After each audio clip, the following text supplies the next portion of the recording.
और हमेशा आपके लिए हम तैयार रहने पाए पिता। हम इस वचन के आधार पर इस बात की हम घोषणा करते हैं। Thank you Lord Jesus. सारी आदर महिमा गौरव प्रशंसा आपको देते हैं पिता, यीशु के नाम से, आमीन। मेरे प्रियो, यह वक्त है गवाहियों का। यदि आपके पास कोई गवाही है तो हम लोग रख सकते हैं प्रभु के नाम की महिमा के लिए। कोई भी, आपका स्वागत करता हूं मेरे प्रियो।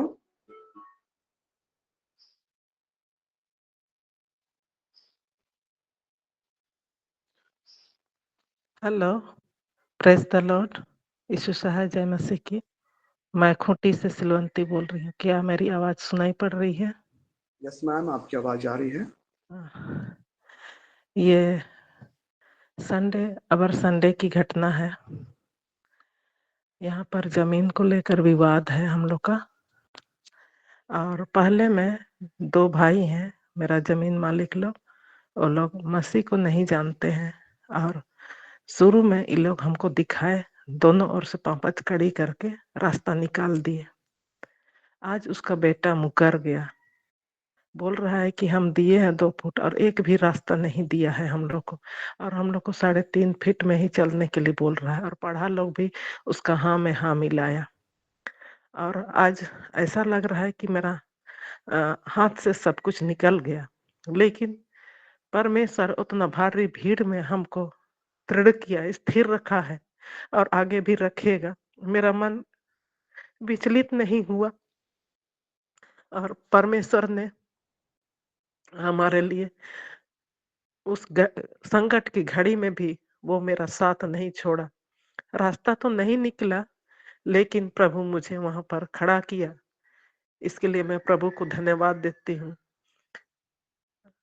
मैं उस समय बहुत टूट गई थी, लेकिन परमेश्वर मुझे इस संकट की घड़ी में, मैं अकेली थी, मेरी आवाज को सुनने वाला कोई नहीं था, लेकिन प्रभु मेरे मन को स्थिर किया कि बेटी मैं तेरे साथ हूँ।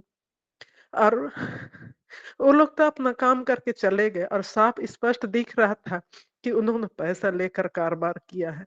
जो पढ़ा राजा थे, कोई ने मेरा सपोर्ट नहीं किया। मैं उस क्षण प्रभु यीशु मसीह को याद कर रही थी, जिस समय उसको भारी सभा में अपमानित किया गया, उसने मुंह नहीं खोला, वो हमारे लिए सताया गया। आज भी मेरा परमेश्वर जिंदा है। मैं इस बात के लिए गवाही देती हूँ कि प्रभु उत्तम मार्ग को निकालेगा और मुझे इस संकट की घड़ी में भी साहस देगा। और एक प्रार्थना रिक्वेस्ट है कि आप लोग मेरे लिए दुआ कीजिए कि मैं स्थिर रह सकूं अपने बाल बच्चों के साथ। यहाँ पर ये मसीह को नहीं जानते हैं, लेकिन उनका मन प्रभु पलटे और वे यीशु मसीह को ग्रहण करे। इतनी ही मेरी गवाही है। Praise the lord. Silvanti ma'am के सत्य गवाही के लिए परमेश्वर का धन्यवाद। सचमुच हमारा प्रभु महान परमेश्वर है। वचन बतलाता है कि संकट में अति सहज से मिलने वाला वो प्रभु है। जब भी हम उसे पुकारते हैं संकट की स्थिति में, वह हमारे पास तुरंत आ जाता है और हमें अपनी शांति, अपने आनंद से भरता है। मैम, प्रभु आपको बहुत आज से ब्लेस करे। और सचमुच प्रभु मार्ग निकालने वाला परमेश्वर है। वो आने वाले दिनों में प्रभु आप मार्ग निकालेगा और आपको स्थिर और संभाल रहेगा, क्योंकि प्रभु कहता है कि देखो मैं जगत के अंत तक सदैव तुम्हारे साथ हूं। सचमुच हमारे प्रभु हमारे साथ, हमारे हृदय में, हमारे दिए, हमारे पास, हमारे जीवन में रहता है। वो हमेशा हमें, उसकी दृष्टि हमारे ऊपर बनी रहती है। इस बात का परमेश्वर का धन्यवाद। सचमुच प्रभु आपको संभाले, स्थिर रखे हर एक परिस्थितियों में, क्योंकि जब आपने प्रभु पर भरोसा रखा है, प्रभु अवश्य अद्भुत बातों को वो किया है और अद्भुत बातों को करेगा और अद्भुत बातों से भरेगा। तो इस बात के लिए परमेश्वर का धन्यवाद करते हैं और हम अद्भुत बातों को आने वाले समय और अधिक देख पाएंगे। इस बात के लिए परमेश्वर आपका धन्यवाद होने पाए, इस गवाही के लिए परमेश्वर धन्यवाद होने पाए। साथ साथ प्रभु भी आपको ब्लेस करे मैम, आपको स्थिर रखे और हमेशा आपके साथ रहे। तो इस पर गवाही के लिए परमेश्वर का धन्यवाद हो। और कोई भी अगर देना चाहते हो गवाही तो परमेश्वर को महिमा मिले। सब उनको यीशु सा है। Praise the Lord. मैं शांता मिंज रांची से बोल रही हूँ। जैसे कि फरवरी में मेरी बेटी प्रियम का ऑपरेशन हुआ था स्प्लीन का, और डॉक्टर ने फिर 3 महीना बाद रिव्यू के लिए बुलाया। हम लोग वेलोर गए और वहाँ रिव्यू में जितना टेस्ट लिखा गया था वो बेटी का टेस्ट हो रहा था, और मैं वचन कर डिक्लेयर करी थी परमेश्वर से, पवित्र आत्मा से, कि हर एक रिपोर्ट अच्छे से उन्हें पाए। मैं वचन कर डिक्लेयर करी थी यिर्मयाह 30:17 में कि प्रभु ने कहा है मैं तेरा इलाज करके तेरे घावों को चंगा करूंगा। और कह रही थी वचन को बोल रही थी यशायाह 41:10 में जैसा कहा है, मत डर, मैं तेरे संग हूँ, इधर उधर मत ताक, क्योंकि मैं तेरा परमेश्वर हूँ। मैं तुझे दृढ़ करूंगा और तेरी सहायता करूंगा, अपने धर्म में दाहिने हाथ से तुझे संभाले रखूंगा। सचमुच प्रेम पिता परमेश्वर ने हमारी प्रार्थना सुनी, पवित्र आत्मा की अगुवाई में प्रार्थना किया, और बेटी का जो भी रिपोर्ट आया सारा नॉर्मल था। सो पिता ईश्वर को बहुत बहुत धन्यवाद। और इस ग्रुप को के लिए धन्यवाद देते हैं पिता परमेश्वर का, इतना सुंदर ग्रुप पिता परमेश्वर ने हमें दिया है कि हर दिन हमें इतने जितने कोई यहाँ प्रीच करते हैं, हम लोग के लिए हम लोग विश्वास में वचन में हम लोग और भी दृढ़ होते जा रहे हैं। जितने कोई हम लोग यहाँ उपस्थित हैं, सभी कोई अनशन करके हम लोग इस वचन के द्वारा हम लोग बढ़ते जा रहे हैं, बदलते जा रहे हैं। सो पिता ईश्वर को, पवित्र आत्मा को बहुत बहुत धन्यवाद। Praise the Lord, thank you Jesus. Praise the Lord. Shanta ma'am की इस अद्भुत गवाही के लिए परमेश्वर धन्यवाद। सचमुच जब हम प्रभु भरोसा रखते हैं, भरोसे के साथ जब हम आगे बढ़ते हैं, प्रभु हमारे जीवन में अद्भुत काम करता है। वचन के साथ, वचन की डिक्लेरेशन करते हुए जब हम प्रभु में आगे बढ़ते हैं, प्रभु अपने वचन के अनुसार हमारे जीवन में हर एक बात करता है, जिस प्रकार हमने सुना और हर एक रिपोर्ट नॉर्मल रहा। प्रभु पर भरोसा रखते हुए मान आगे बढ़ा और वचन का भी डिक्लेरेशन करते हुए आगे बढ़ा। प्रभु ने उनके पक्ष में हर एक बातों को किया। सारी गवाहियों के लिए परमेश्वर पिता का बहुत बहुत धन्यवाद। मैम, प्रभु आपको ब्लेस करे, आपके परिवार को ब्लेस करे, किसी को स्वच्छता स्वस्थ रखे और प्रभु का अनुग्रह बना रहने पाए। आप सभी के लिए एक सूचना है कि आने वाले रविवार दिनांक 28 जून को सिमडेगा में एक प्रार्थना सभा का आयोजन किया जा रहा है। सतझरना बोलते हैं वहाँ पे, सिमडेगा में सतझरना के पास में। और ये रविवार के दिन में होगा। समय 11 बजे से है, 11 से लगभग 2 बजे तक। और जितने लोग भी जो इस मीटिंग में, इस सभा में आना चाहते हैं, चाहे आप सिमडेगा से हैं या सिमडेगा से बाहर से भी हैं, चाहे रांची है, गुमला है या विभिन्न स्थानों से आप आना चाहते हैं, आप आ सकते हैं। आप सभी का स्वागत है। आने वाले रविवार 28 जून को 11 बजे से सिमडेगा में सतझरना नाम का स्थान है, वहाँ पे इस प्रार्थना सभा का आयोजन किया जाएगा। और जो विषय है वो कि पवित्र आत्मा की उपस्थिति और सहभागिता में आप और अधिक कैसे बढ़ेंगे, इस विषय में वहाँ पे बतलाया जाएगा प्रॉफिट सर के माध्यम से। सो आप सभी का स्वागत है प्रियो। जिनको जैसा बनता है आप उस आत्मिक सभा में आइए और आशीषित होइए। सो यह वक्त है अब आगे बढ़ने का, और मैं इस समय आमंत्रित करता हूँ हमारे प्रॉफिट सामने सर का। प्रॉफिट सर, आपका स्वागत है। आज के सेशन को हम आपके हाथ में सौंपते हैं। Over to you sir.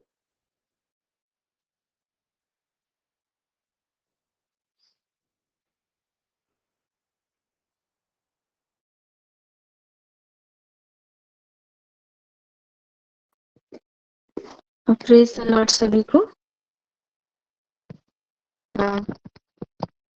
आज जो हम लोग आज का जो वचन सेशन है उसमें हम लोग बलिदान के बारे में देखेंगे, जो कि है केन और हाबिल का बलिदान।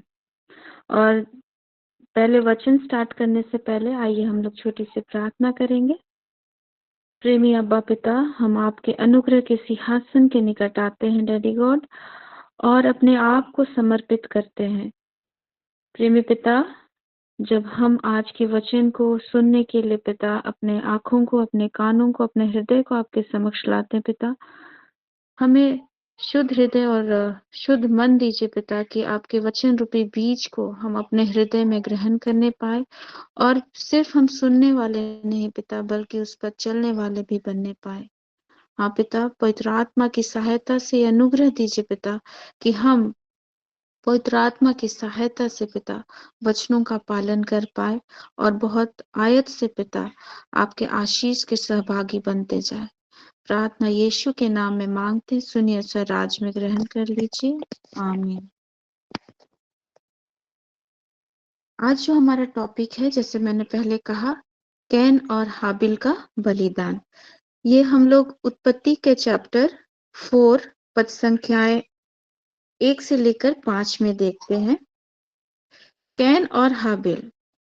जब आदम अपनी पत्नी हवा के पास गया, तब उसने गर्भवती होकर कैन को जन्म दिया और कहा, मैंने यहोवा की सहायता से एक पुरुष पाया है। फिर उसने उसके भाई हाबिल को भी जन्म दिया। हाबिल भेड़ बकरियों का चरवाहा बन गया, परंतु कैन भूमि पर खेती करने वाला किसान बना। कुछ दिनों के पश्चात कैन यहोवा के पास भूमि की उपज में से कुछ भेंट ले आया, और हाबिल भी अपनी भेड़ बकरियों के कई एक पहलौठे बच्चे भेंट चढ़ाने ले आया और उनकी चर्बी भेंट चढ़ाई। तब यहोवा ने हाबिल और उसकी भेंट को तो ग्रहण किया, परंतु कैन और उसकी भेंट को उसने ग्रहण ना किया। यहाँ पर हम लोग देखते हैं, कैन और हाबिल दोनों भाई हैं। कैन जो है वो क्या है? किसान है। वो भूमि पर उपज उगाता है, और हाबिल जो कि एक चरवाहा है। जब दोनों ने भेंट चढ़ाया, तो परमेश्वर ने किसका भेंट स्वीकार किया? हाबिल का, जो कि चरवाहा है, और कैन उसका भेंट ग्रहण नहीं किए। अब यहाँ पर हम लोग देखते हैं कि परमेश्वर क्यों नहीं ग्रहण किए, और हाबिल का क्यों ग्रहण किए और कैन का क्यों नहीं ग्रहण किए। तो यहाँ पर जो हाबिल है वो बलिदान के लिए सबसे श्रेष्ठ और उत्तम भेड़ को लेकर के आया।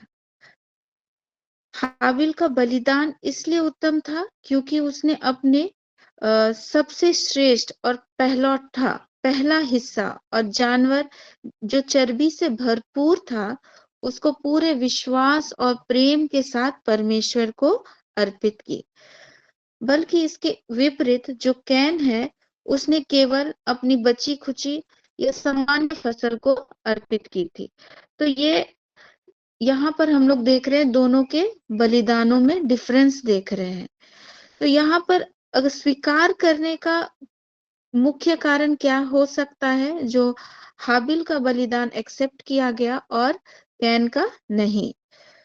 यहाँ पर जो हाबिल है, उनका सच्चा विश्वास और समर्पण। बाइबल इब्रानी 11:4 में लिखा है कि विश्वास से ही हाबिल ने परमेश्वर के लिए कैन से उत्तम बलिदान चढ़ाया, जिसके द्वारा उसके धर्मी होने की गवाही दी गई, और परमेश्वर ने उसकी भेंटों के विषय में गवाही दी। तो जिस प्रकार से इस वचन में बताया गया कि हाबिल ने पूरे विश्वास के साथ भेंट दी थी, जिसका अर्थ है कि उसका मन परमेश्वर के प्रति पूर्ण समर्पित था। वो परमेश्वर पर विश्वास करता था, और वो पूरे समर्पण के साथ श्रेष्ठतम बलिदान को, श्रेष्ठतम भेड़ को ला करके परमेश्वर को अर्पित किए।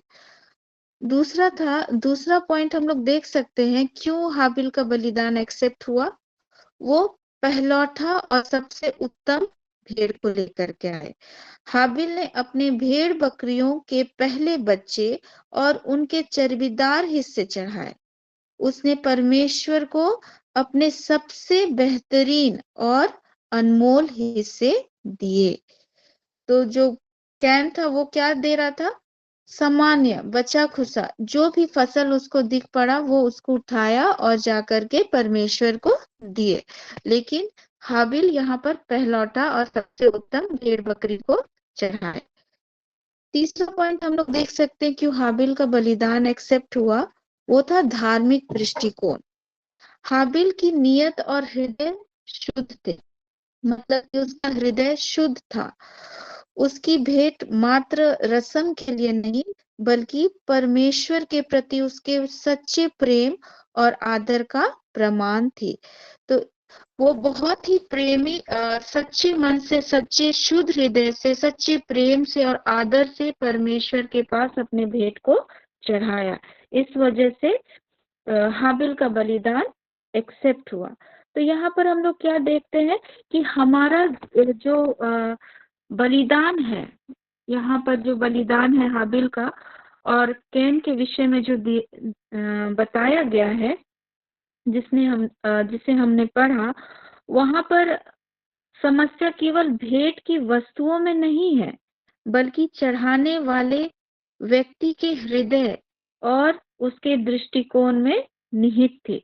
मतलब कि किस एटीट्यूड से हम लोग अपने भेंट को चढ़ाते हैं परमेश्वर के सामने, वो बहुत मायने रखता है।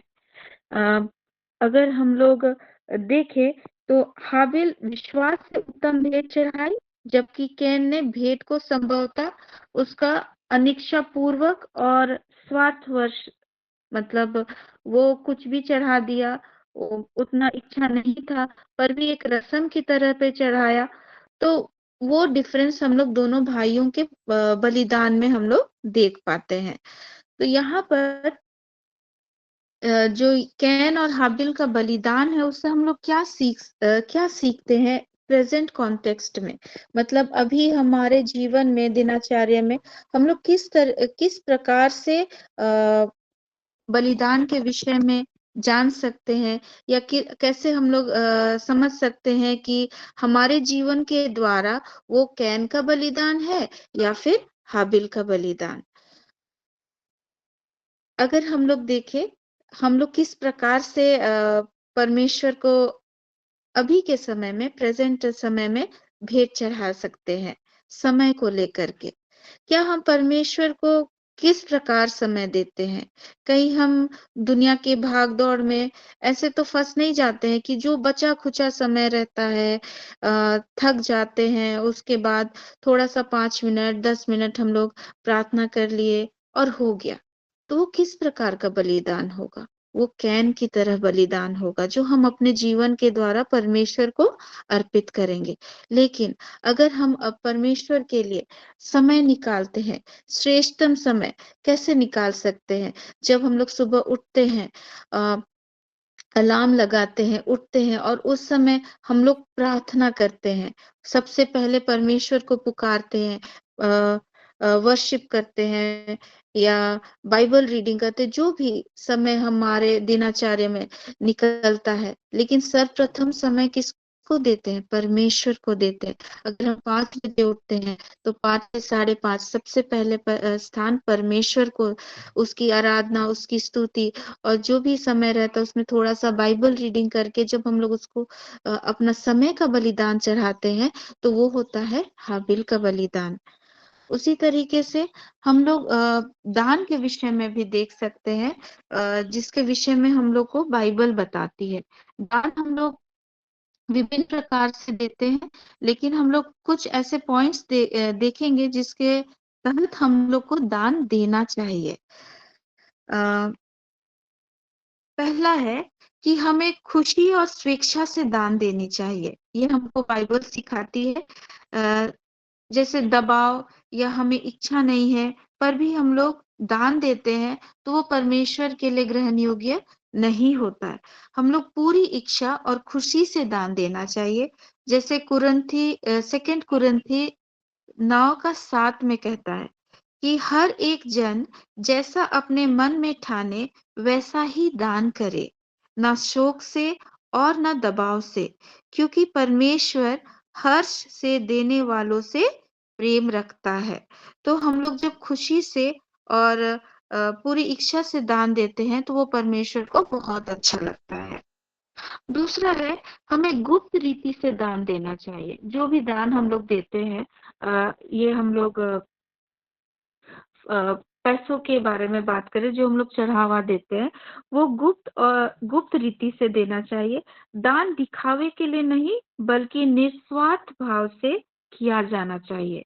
जैसे कि मत्ती 3 और 4 में लिखा है कि परंतु जब तू दान करे तो जो तेरा दाहिना हाथ करता है उसे तेरा बायां हाथ ना जानने पाए, ताकि तेरा दान गुप्त रहे और तब तेरा पिता जो गुप्त में देखता है तुझे प्रतिफल देगा। तो इस आधार पे जब भी दान करते वो गुप्त रीति से परमेश्वर को खुश करने के लिए, परमेश्वर के लिए देना चाहिए, ना कि अपने ये को दिखाने के लिए कि अपना स्टेटस को कि हाँ हम इतना दान किए। ये इस प्रकार का जो दिखावा के लिए दान होता है वो परमेश्वर को खुश नहीं करता है।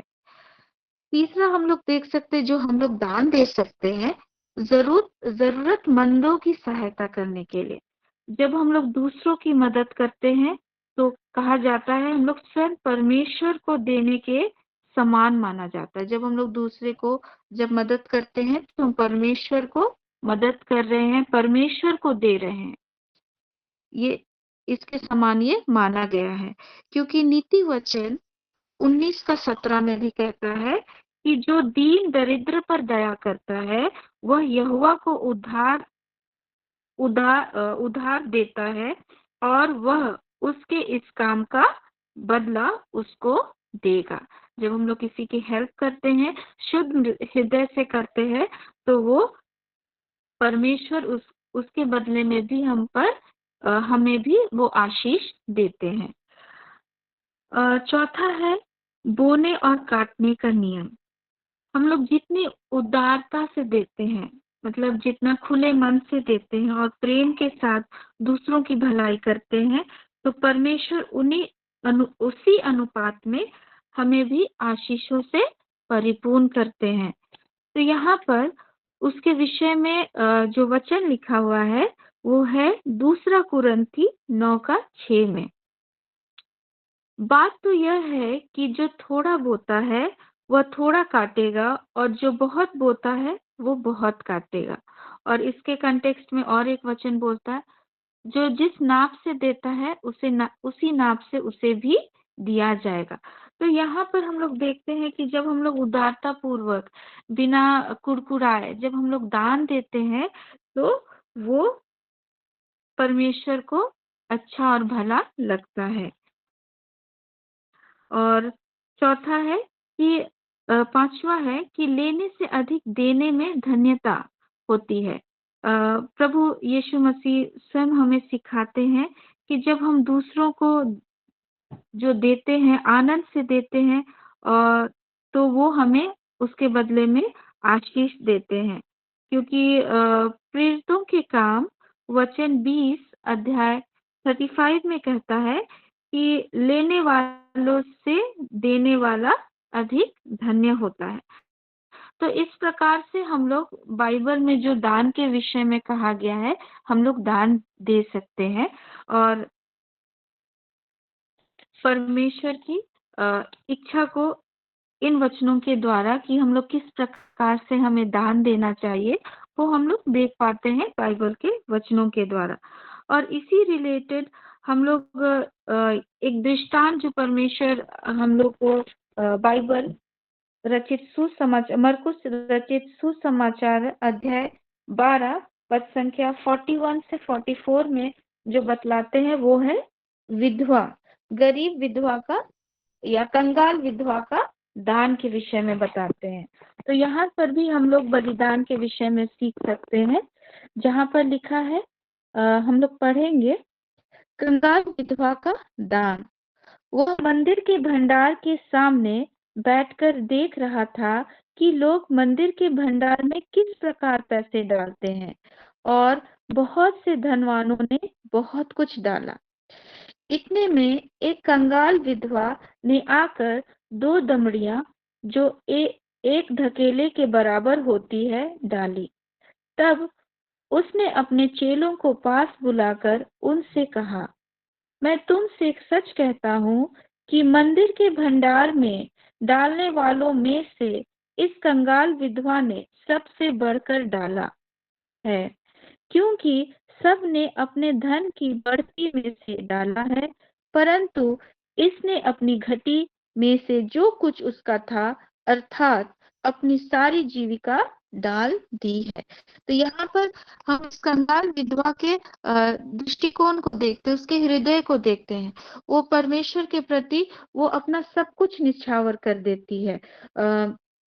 उसके पास जो 2 सिक्के थे, जो 1 रुपए से भी कम के पास, जो उसके पास जो धन था, उसको भी वो पूरे समर्पित भाव से वो डाल देती है। तो जब हमारे पास बढ़ती रहता है, उसमें से कुछ डाल देते हैं, तो वो मायने रखता है, लेकिन उससे भी ज्यादा मायने तब रखता है जब हम लोग के पास कुछ नहीं है, पर भी हम लोग उसमें से परमेश्वर को अच्छे हृदय से, अच्छे एटीट्यूड से हम अपने आप को समर्पित करते हैं। चाहे वो समय हो, चाहे वो धन हो, या अपना खुद का जीवन। तो हम लोग अभी के प्रेजेंट कॉन्टेक्स्ट में हम लोग किस तरीके से परमेश्वर को दान दे सकते हैं? समय को दे सकते हैं, पैसे दान देकर अपना जो पैसा है उसको भी बाइबल के कंटेक्स्ट में समर्पित कर सकते हैं। लेकिन इससे भी बढ़कर हम लोग क्या कर सकते हैं? हम लोग अपने आप को पिता परमेश्वर को समर्पित कर सकते हैं। जो परमेश्वर जिसने हमसे प्रेम किया, हम उनको अपना समर्पण करके सबसे बड़ा बलिदान उनके लिए अपने आप को दे करके हम लोग चढ़ा सकते हैं। जब परमेश्वर ने हमसे इतना प्रेम किया कि उसने अपने इकलौते पुत्र को हमारे लिए दिया। उसने जो एक प्रिंस है, राजा के पुत्र प्रिंस, उसने अपने सिंहासन को छोड़कर हमारे लिए इस धरती पर आए कि और हमारे पापों को और हमारे सारे गुनाहों को अपने ऊपर लिया, एक मनुष्य रूप धारण करके। सब अपना जो भी वैभव, अपना सिंहासन, अपना जो मान सम्मान उन्हें जो स्वर्ग में मिलता, सब चीज छोड़ करके हमारे लिए वो पृथ्वी पर आए। और पिता परमेश्वर ने अपने प्रेम का प्रकटीकरण अपने बेटे को क्रूस पर बलिदान करके किया। और जब हम लोग जो उनके पुत्र पुत्रियां बनाए गए उनके क्रूस पर बलिदान के द्वारा, तो हम लोग किस तरीके से अपना श्रेष्ठतम बलिदान उनको दे सकते हैं? अपना श्रेष्ठतम बलिदान हम तभी दे सकते हैं जब हम लोग अपने जीवन को उनको समर्पित करते हैं, उनके डिवाइन प्लान, उनके पर्पस के लिए अपने जीवन को समर्पण करते हैं। तो उससे बड़ा जो बलिदान होगा वो हम लोग नहीं दे पाएंगे। जब जब हम लोग अपने आप को समर्पित करते हैं, तो वो परमेश्वर की महिमा के लिए, उनके कार्यों के लिए, तो वो परमेश्वर के लिए श्रेष्ठतम बलिदान हो जाता है। क्योंकि वचन भी ये कहता है कि अगर परमेश्वर चाहे तो वो पत्थरों से भी अपनी महिमा करा सकते हैं, पर उन्होंने हमें चुना अपने पुत्र और पुत्रियों के रूप में कि हम अपने जीवन के द्वारा, अपने होठों के द्वारा, अपने जीवन के द्वारा उनकी महिमा करें। तो हम लोग जब अपने आप को समर्पित करते हैं, तो वो परमेश्वर के लिए योग्य बलिदान ठहरता है। तो चलिए प्रियो, आज हम एक बार फिर से अपने आप को पिता परमेश्वर को सरेंडर करें, एक सही एटीट्यूड के साथ, शुद्ध मन और शुद्ध हृदय के साथ, और पूर्णतः समर्पित करें। ना सिर्फ परमेश्वर के पास इसलिए ना आए कि हमारा कुछ जो हमारी जरूरतें हैं वो पूरी हो, पर हम अपने जीवन को परमेश्वर को दे, पूर्ण रूप से समर्पित करने का कोशिश करें। क्योंकि हम अपने तरफ से पूर्ण रीति से परफेक्टली कुछ भी नहीं कर सकते, लेकिन पवित्र आत्मा की सहायता से हम उनकी सहायता को मांगे और अपने आप को उनके प्लान, उनके पर्पस के लिए समर्पित करने के लिए अपने आप को समर्पित करने का साहस करें, उनको दे। वो परमेश्वर के लिए योग्य बलिदान होगा। जब हम एक स्टेप अपने तरफ से उठाएंगे, तो परमेश्वर 10 स्टेप उठा करके हमारे पास आएंगे और हमारी सहायता करेंगे। तो चलिए हम इस गीत के माध्यम से पूरे शुद्ध मन और हृदय के साथ परमेश्वर के पास आए और अपने आप को एक योग्य बलिदान के रूप में उन्हें समर्पित करें।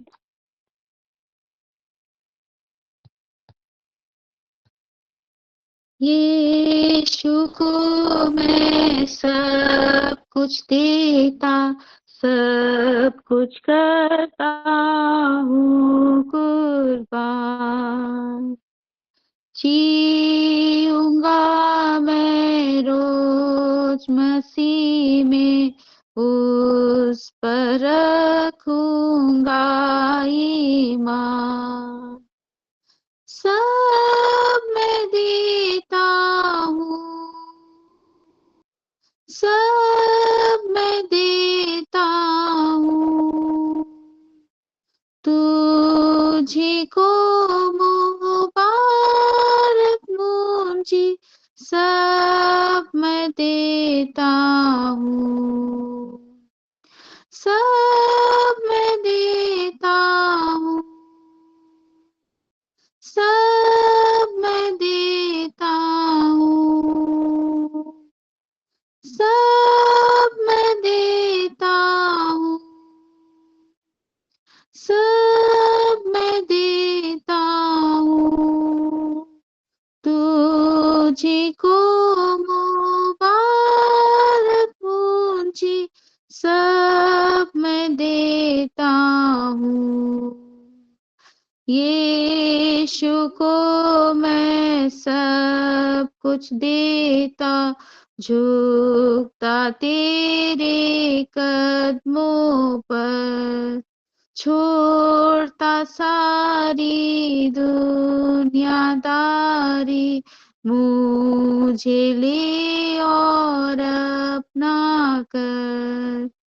यीशु को मैं सब कुछ देता, झुकता तेरे कदमों पर, छोड़ता सारी दुनियादारी, मुझे ले और अपना कर।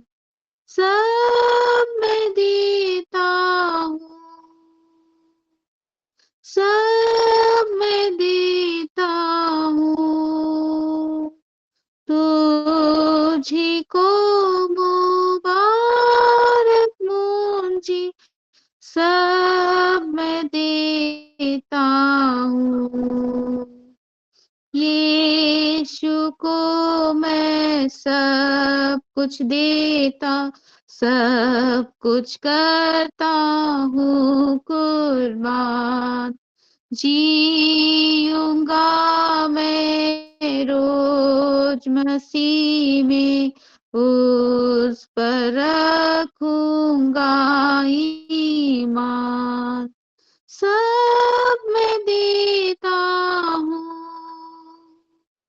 सब मैं देता हूँ, तुझी को मुबारक मुझी, सब मैं देता हूँ। हाँ डैडी गॉड, हम आपके अनुग्रह के सिंहासन के निकट आते हैं पिता, और जितने भी लोग पिता हम लोग जुड़े हैं पिता आज के इस प्रेयर सभा में पिता, हम अपने आप को समर्पित करते हैं प्रेमी पिता। बहुत बार पिता हम अपने निजी आवश्यकताओं के कारण पिता, अपने सेल्फिश मोटिव्स के कारण पिता, हम अपने आप को पिता पूर्ण रीति से आपको समर्पित नहीं कर पाते पिता। उसके लिए हम क्षमा की याचना करते हैं प्रेमी पिता। और प्रेमी पिता हम आप ही से सहायता मांगते हैं प्रिय पिता। पवित्र आत्मा प्रभु के द्वारा हमारी सहायता कीजिए पिता, कि हम पूर्ण रीति से अपने आप को समर्पित कर पाए पिता, कि हम आपकी जो योजना है पिता हमारे जीवन के लिए पिता, उसके रीति से हम अपने आप को समर्पित कर पाए पिता। हम अपने बोली वचन को समर्पित कर पाए, अपने सोच विचारों को समर्पित कर पाए पिता, कि हमारा विचार सोच विचार पिता, हमारा बोली वचन पिता, हमारा चाल चलन पिता, हर चीज पिता आपके ग्रहण योग्य हो। हाँ प्रेमी पिता, हम अपने जीवन को पिता आपको समर्पित कर पिता आपको चढ़ाते हैं पिता। अब आप कुम्हार है प्रेमी पिता, जिस रीति से आप हमें बनाना चाहते उस रीति से बनाइए पिता, कि हम अपने जीवन को समर्पित कर पिता आपको हाबिल की तरह पिता आपको बलिदान चढ़ा पाए। हाँ प्रेमी पिता, हम इस योग्य नहीं पिता, पर हम अपने आप को पिता आपको समर्पित करते हैं कि आप हमें योग्य बनाकर पिता अपने कार्यों के लिए पिता अपने महिमा के लिए पिता हमें उपयोग में लाइए। हाँ प्रेमी पिता, हमें शुद्ध मन और शुद्ध हृदय उत्पन्न कीजिए पिता, कि हम अपने आप को पूर्ण रीति से आपको समर्पित कर पाए। हाँ प्रेमी पिता, हम अपनी जरूरतों के लिए नहीं पिता सिर्फ आपके समक्ष आए, बल्कि पिता आपके उस पूर्ण प्रेम को पिता हम जो जानने पाए पिता, आपको जानने पाए, आपकी इच्छाओं को जानने पाए और उसके अनुसार अपने जीवन को चलाने वाले होने पाए। हाँ पिता, हमारी सहायता कीजिए और हमारे जीवन को पिता एक योग्य बलिदान की तरह ग्रहण कीजिए। हाँ प्रेमी पिता, हम अपने आप को समर्पित करते हैं, यीशु के नाम में मांगते हैं, सुनिए स्वराज में ग्रहण कर लीजिए। आमीन।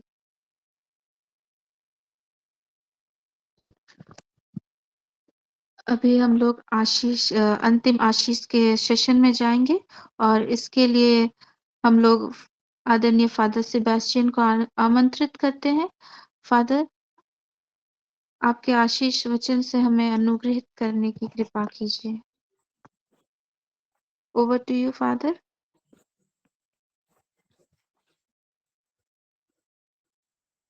धन्यवाद मेरे महान और जीवित परमेश्वर।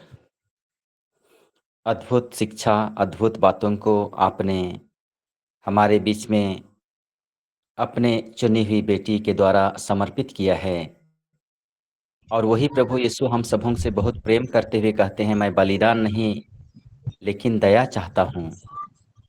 हर एक मन, हृदय और आत्मा को स्वयं प्रभु यीशु जानते हैं, हमारी सोच क्या है, हम क्या चाहते हैं। और इसलिए प्रभु ने हमें उन बातों की ओर इंगित करते हैं कि तुम जिस नाप से नापते हो उसी नाप से नापे जाओगे। बहुत बार हम दूसरों के प्रति जैसा चाहते हैं, जैसा करते हैं, वैसा ही प्रभु हमारे साथ करते हैं और करेंगे। और ये न्याय के समय, इसलिए प्रभु ने कहा है, तुम झूठे धन से अपने लिए स्वर्ग राज्य में मित्रता कर लो। आज हम बहुत बार दुनियाई चीज़ों में खोए हुए हैं और दुनियाई चीज़ों में हमारा मोह माया लगा हुआ है। और हम जो दुनिया की चीज़ें देखते हैं, जो हमारे पास है, धन संपत्ति, हम भी बहुत बार काइन की तरह हो जाते हैं। काइन के जीवन में हम देखते हैं कि उन्होंने उनके जीवन में कृपणता, उसके जीवन में प्रभु के प्रति कोई प्रेम नहीं, लेकिन वो अपने व्यक्तिगत जीवन में जो भी धन संपत्ति था उसको अपना ज़्यादा महत्व दिया। लेकिन दूसरी ओर देखते हैं कि उसका भाई हाबिल, उसने सर्वश्रेष्ठ बलिदान इसलिए समर्पित कर पाया क्योंकि उसने परमेश्वर को पहला स्थान दिया, सब कुछ से बढ़कर। क्योंकि देने वाला, करने वाला सब कुछ परम दयालु पिता व परमेश्वर है। और वो परमेश्वर हमारे लिए सही समय पर सब कुछ करते हैं। वो कभी देर नहीं करते हैं। हमारे लिए अगर दुख भी दिया है तो उसका कई गुना हमें खुशी प्रदान करते हैं।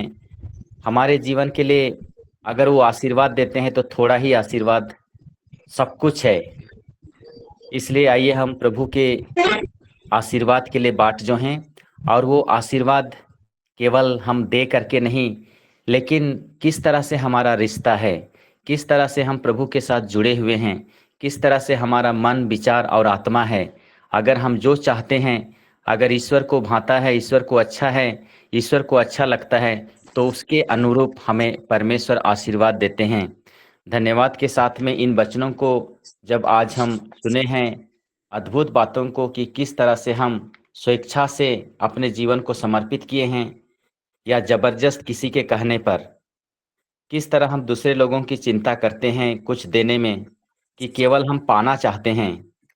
इसलिए आइए हम ईश्वर के से विशेष कृपा मांगें, जिससे हमारे हृदय में जो कृपणता है, जो कंजूसी है, उस सभी दुर्गुणों को हम प्रभु के लिए समर्पित कर सकें और एक उदार दिल, उदार हृदय और प्रेम भरा हृदय हमारे दिल में परमेश्वर हमें डाल दे और उसी के अनुसार हम जीवन यापन करें हमारे अगल बगल में। और हम यही कहें कि जिस तरह से धनी व्यक्ति और कंगाल लाजरुस दोनों प्रार्थना करने गए और उनके प्रार्थना में किसी प्रकार की घटी कमी नहीं थी, लेकिन जब दोनों मर गए तो स्वर्ग वही जाता है जो परमेश्वर के साथ जुड़ा है, जो हृदय से पछताता है और हृदय से प्रभु को प्यार करता है।